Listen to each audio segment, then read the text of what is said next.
technical details and the difficulties of filming aside, I thought you might like a chance to see what went into the planning process and what was sort of going on in my head as I created these images. I did start the project initially without any plan of doing a storyline. It just began as doodling, really, with my fox critter and this fuzzy little long-tailed and antennaed bird. And it went from there. And the first few drawings, I didn't really think of any sort of plot or storyline that I was going to do with the pieces. I just sort of went with them.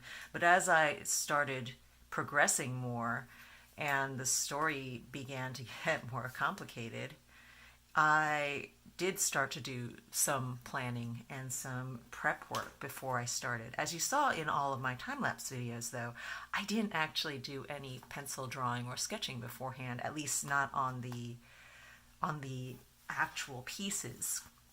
What I did was I would thumbnail concepts and ideas in a sketchbook for just 1 or 2 minutes beforehand, before I started taking my pen to paper when I was working on the actual pieces.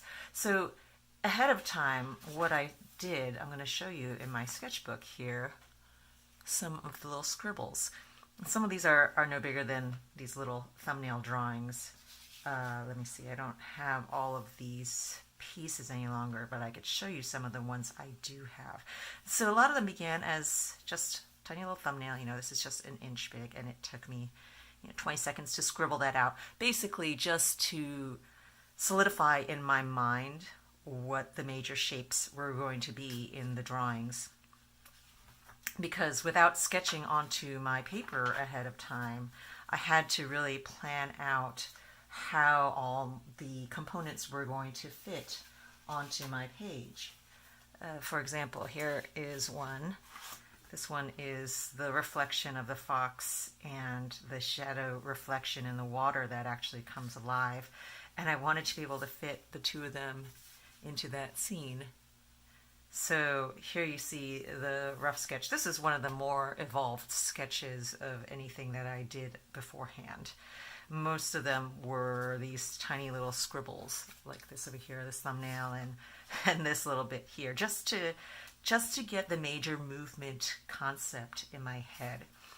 But this one was sort of a key one, where I wanted the fox and the reflection. And one of the reasons why I did a much more detailed beforehand sketch of this was that doing the reflection without any pre-sketching was extremely difficult, actually. That was probably one of the more challenging pieces in the entire series, because the rest of it I can sort of just go with whatever I am in the moment of, just drawing and doodling. But having the reflection actually look like a reflection was a bit more of a challenge. Although you see here the tail actually comes out, so that's kind of the hint that it's not all that it seems to be. It's not just a reflection. Let me see, here's another one that you can compare to the initial sketch. This portion right here was the sketch, which turned into this piece right here. And again, I wanted to try to get into my head what was going on in the interaction between the reflection fox and the main fox character. And so that was why I wanted to do that more fleshed out. Let's see, what else have I got here? Here, this one's an interesting one. This is actually one of my favorite pieces. This is the thumbnail for it up here. You can see that little rectangle. There's not really much to that thumbnail sketch. All I did was I wanted to divide the paper in half over here. I wanted darkness down below. I want the moon with the fox dangling by his little tail. And so this is what it turns into. Again, you can see it's mainly just fleshing out the major forms and shapes of the composition. And that would be the other primary thing that I was using these thumbnails for. to decide how to fit all the components that I wanted, but also to capture a compositional feeling and mood to the piece.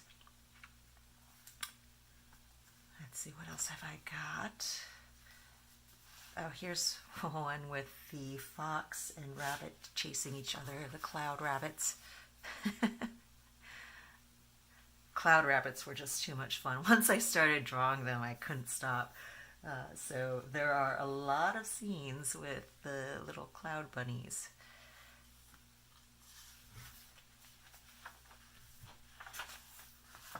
And here's one of the final pieces. Oh, well, it is the 31st.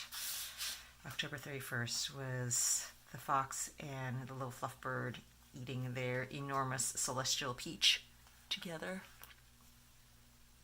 I also have over here, you can see the rabbits rolling the giant peach over towards them. Let me see if I can find that piece. Where is that one? I know I have it here. Ah, here it is. So the only sketching that happened for this piece was just this little interaction. The fox and the two little rabbits rolling the enormous peach forward.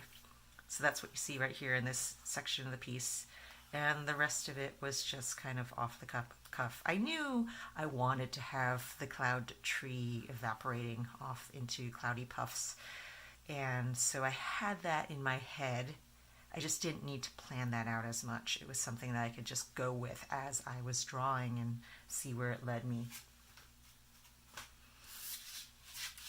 think I might have the piece that was eventually turned into this as well. Somewhere.